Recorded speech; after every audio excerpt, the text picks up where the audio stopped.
good evening and welcome to Prime Business. Coming up this evening, Ghana Mine Workers Union joins other labor groups to oppose government's debt exchange program, insisting it will not allow even a peswa of its members' pension funds to be lost to the program.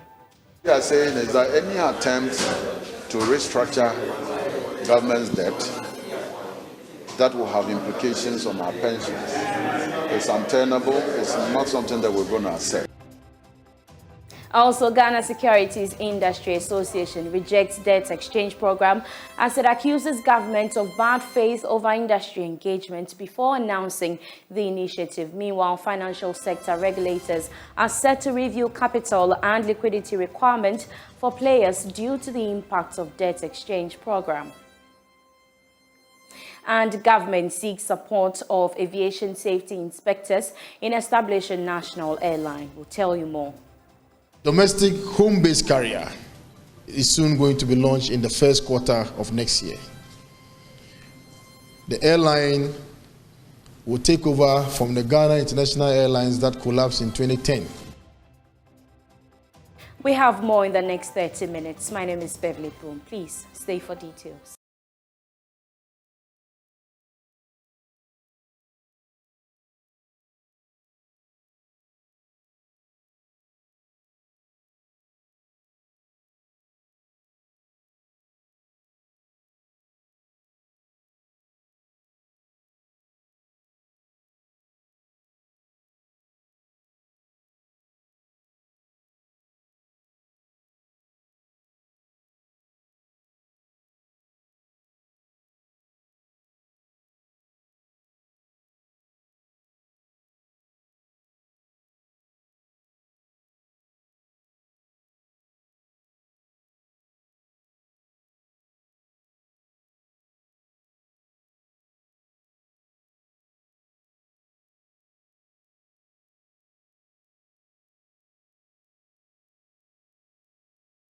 Hello again. Thanks for staying with us. The Ghana Mine Workers Union has threatened to resist any attempts by the government to touch even a peswa of its members' pension funds as a result of the debt exchange program. This, the union says, is in solidarity with the Traders Union Congress kicking against the program announced recently by the Finance Minister Ken Oforiatta.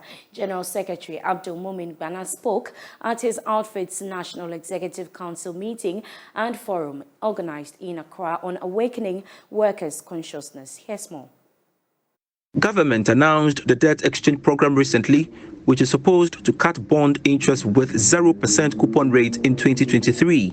The move is said to be a requirement for an economic recovery program from the International Monetary Fund. But speaking at the Mine Workers Union National Executive Council meeting and forum organized in Accra, Abdul Mumin Bana on awakening workers' consciousness said the union would not support the program and it will resist any attempt by government to cut down on members' pension funds. Government cannot impose terms and conditions unilaterally on bondholders, whether it has to do with pension funds or individual investment funds. And so it's important that government consults broadly, particularly a key stakeholder like organized labor ought to be consulted. Quite unfortunately, government did not consult organized labor and decided to roll out, its debt exchange program. And so what we are saying is that any attempt to restructure government's debt that will have implications on our pensions is untenable. It's not something that we're going to accept. And for that matter, government must restructure its debt, wary of the fact that pension funds of workers cannot be part of the debt restructuring program. But Secretary General of the Trades Union Congress, Joshua Ansah, is calling for the immediate review of the labor law, which is currently under consideration to put a stop to indecent work practices in the mining sector. The review of the labor law, my brother, I didn't mention it because it is hanging somewhere. And wherever it's hanging, I can assure you, you will block it down. You will block it down because you have any excuses. The excuses are many. As I speak to you, our inputs were collated. A meeting was held with the consultant. We have put the pieces together. And the Minister for Labour is telling us that the labor review is now at the AG's department. Wherever it is locked up at the AG's department, we will make sure it is brought down to us, so that the indecency in employment will stop, especially in the mining sector. For his part, General Secretary of the Socialist Movement of Ghana, Kwesi Pratt, shared some imperatives on the new trade union movement. The Mine Workers Union has a huge potential to play a leading role in building this new kind of trade union movement. And I asked this meeting to examine a few things.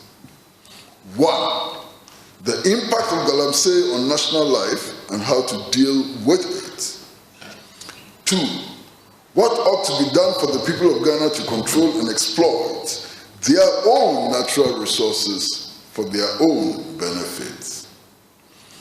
Existing labor laws and how they inhibit the exercise of the rights of workers.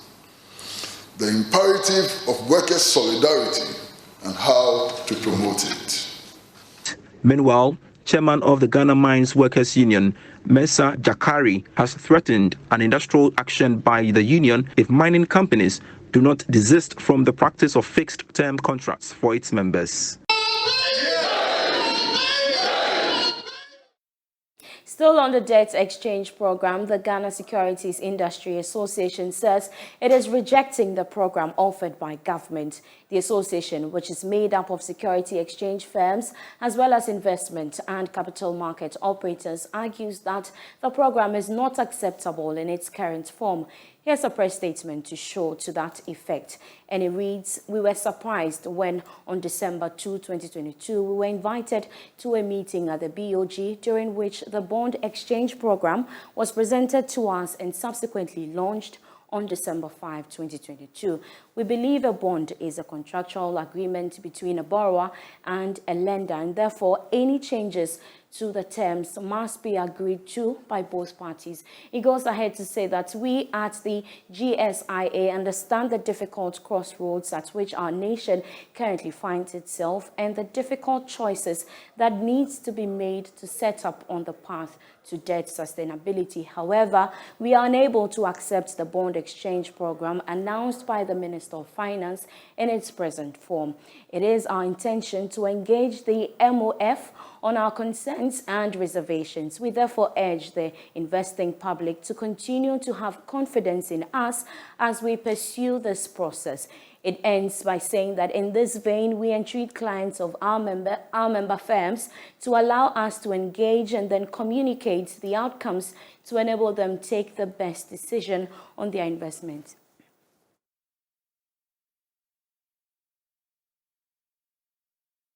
Now, away from that, government will need the support of all stakeholders, including aviation safety inspectors, to be able to establish a more competitive national airline to replace the defunct Ghana International Airlines. Speaking at the relaunch of the Aviation Safety Inspectors Association of Ghana, Deputy Minister for Transport Alhassan Tampuli hinted that the airline will be commissioned by the first quarter of next year and needs stakeholder support. Here's a report.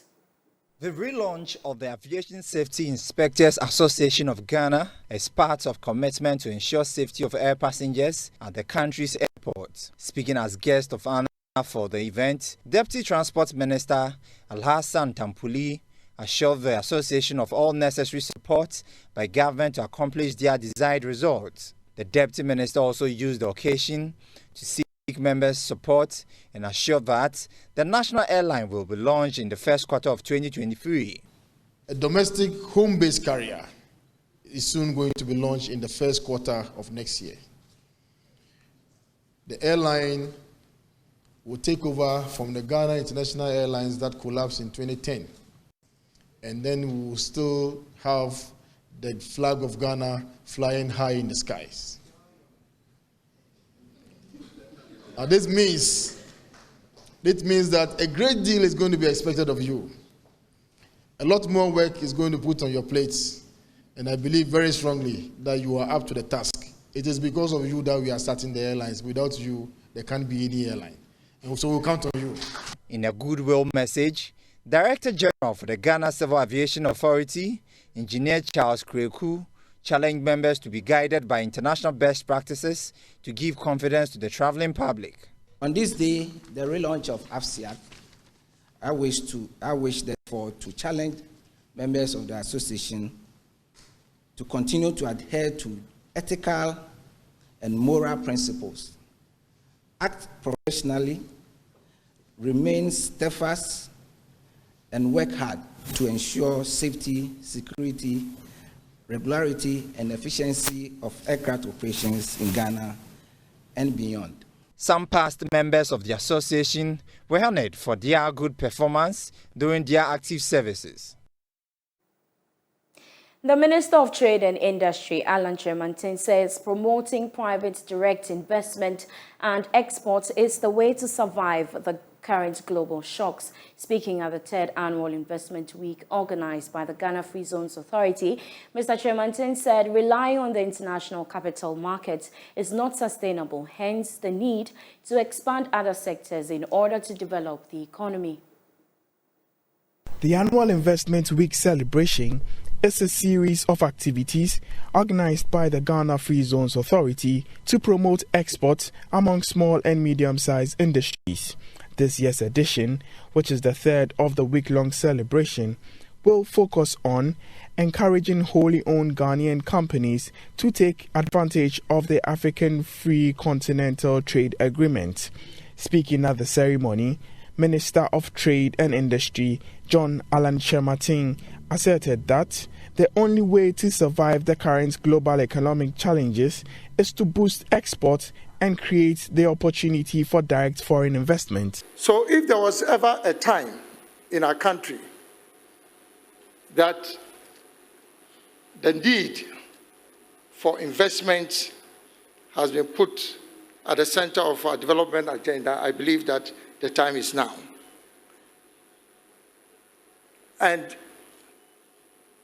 if we are going to put investments at the center of our development agenda, then we need to appreciate the fact that we cannot continue relying only on access to our international capital markets, but we have to think seriously also about how we aggressively promote private direct investment, be it domestic or foreign.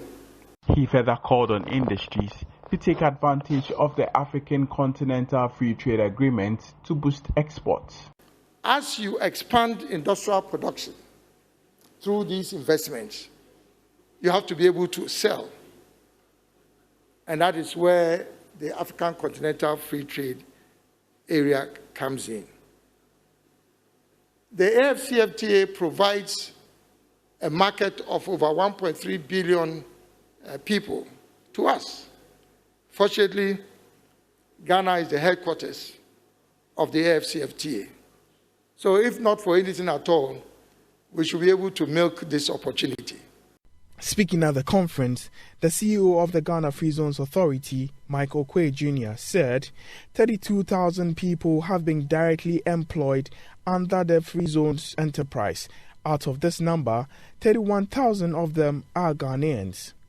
In Ghana, we currently have 217 active Free Zone enterprises. Cumulatively, the Free Zone enterprises have made and achieved an export earning of over 27 billion United States dollars, employing about 32,000 people directly. And out of these 32,000, ladies and gentlemen, I wish to announce that 31,000 are Ghanaians.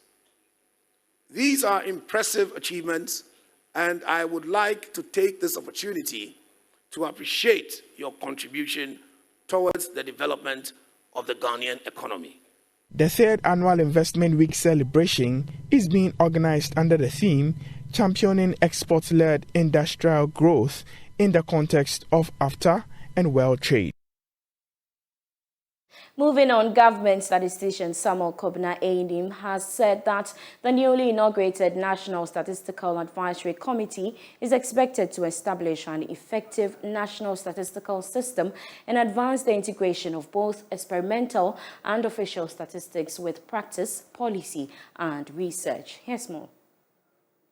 National Statistical Advisory Committee is a statutory committee established per the Statistical Service Act 2019, Act 1003. The committee comprises key producers and users of statistics in the various government institutions. Speaking at the inaugural ceremony, Professor Samuel Kobina said the committee must strengthen the production of harmonized and quality statistics and facilitate the coordination of statistical activities within the national statistical system. So what a national statistical system is supposed to do, among others, are harmonizing the statistics that we produce across these different government ministries, departments, and agencies, and more importantly, ensure how these statistics feed into national policy. So today we've honed in the fact that Ghana currently is in a situation where data production has met certain standards, and what this National Statistics Advisory Committee is expected to do is to try and centralize all these statistics that are currently available, that are being produced in different ways. All the government ministries, departments, and agencies, by the course of their day-to-day activities, produce administrative data which can serve the purpose of the statistics that we need for development. So the first thing they need to do is to centralize the statistics that we are producing as a country from a number of perspectives: how it is collected, how it is analyzed, how it is stored, and the second part is how these statistics feed into our national policies that we have in the country. The chairperson of the committee, Patricia Edise-Poku, added that there's the need to collect accurate data for easy understanding by consumers. We need to build trust amongst ourselves and amongst the people that we serve by simplifying information that is available for them to consume in their private sector businesses and in their daily lives. And what we have heard this morning is very clear that if we don't collect accurate quality data, we won't be able to achieve any of that. We won't be able to build trust. We won't be able to inform the public. Following the inauguration, the committee held its maiden meeting to deliberate on its organizational structure to operationalize its activities. Now, the German Corporation for Development, GIZ, has pledged its continuous support to make Ghana the Pan-African vaccine manufacturing hub through a €5 million funding support.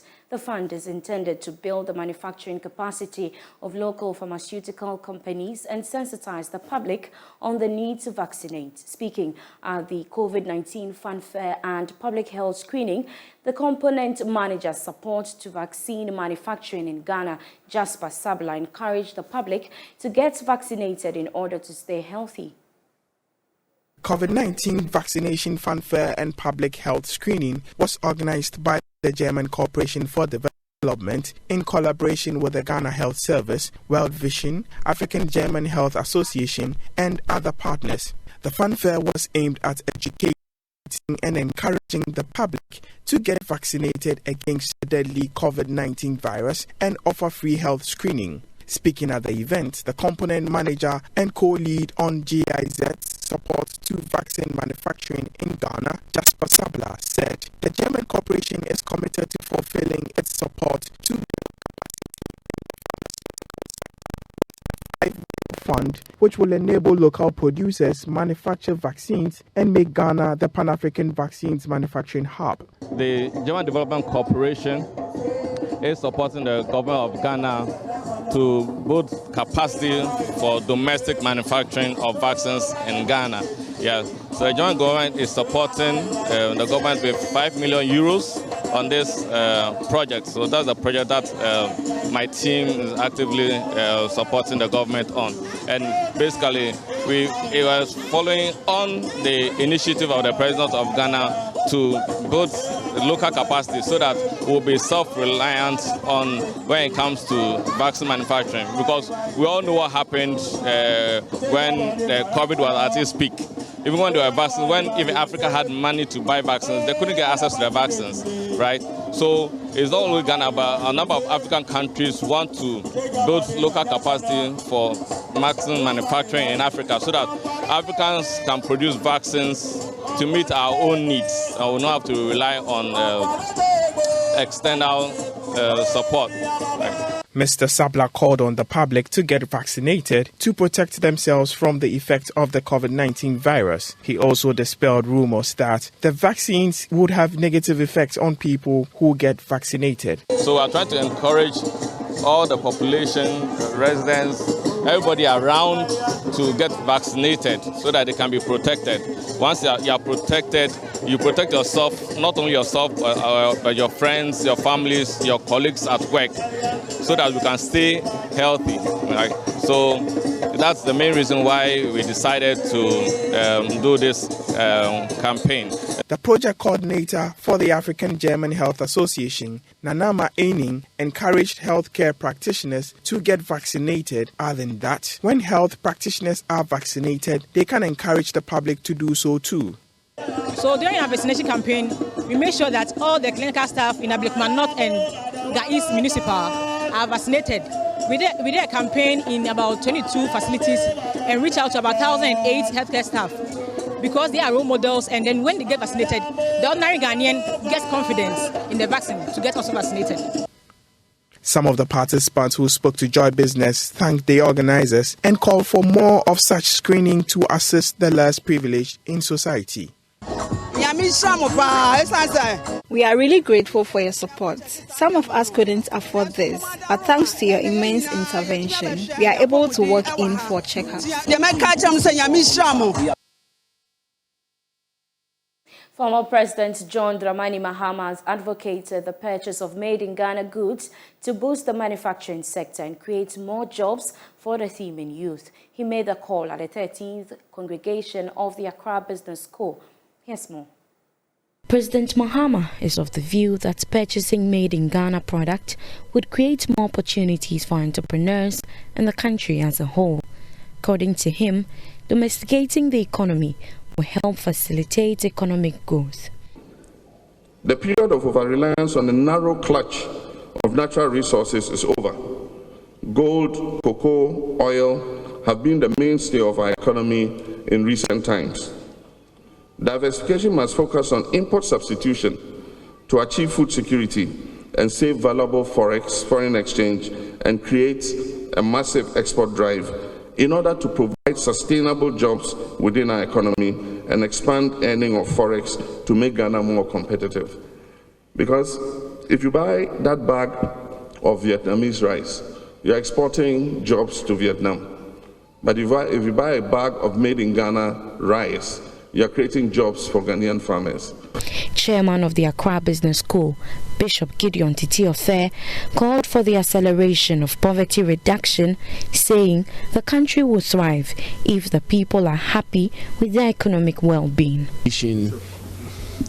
Accra Business School, our mission is to create job creators. The young people, entrepreneurs who can create jobs, increase incomes, and reduce poverty. Because we believe that there's a direct correlation between democratic stability and economic growth. And our democracy is safe if people are getting jobs, and if we are reducing poverty, then our democracy is safe. So Accra Business School, we have positioned ourselves to create job creators. So today, in this graduation, the 212 postgraduate students, MBA and MSc Accounting and Finance that we graduated today, we have released them as job creators to go and help solve the poverty problem in our country. Now, following a reduction in prices of diesel and petrol by about 10%, some passengers are calling for a reduction in the transport fares. Many of these passengers who spoke to Joy Business say drivers have not been fair with them in the past few days after fuel prices went down. However, some commercial drivers who also spoke to Joy Business disagreed with the passengers, arguing that other considerations that goes into setting up transport fares, such as spare parts prices, have gone up. The prices of spare parts are still the same. The price of engine oil are not consistent.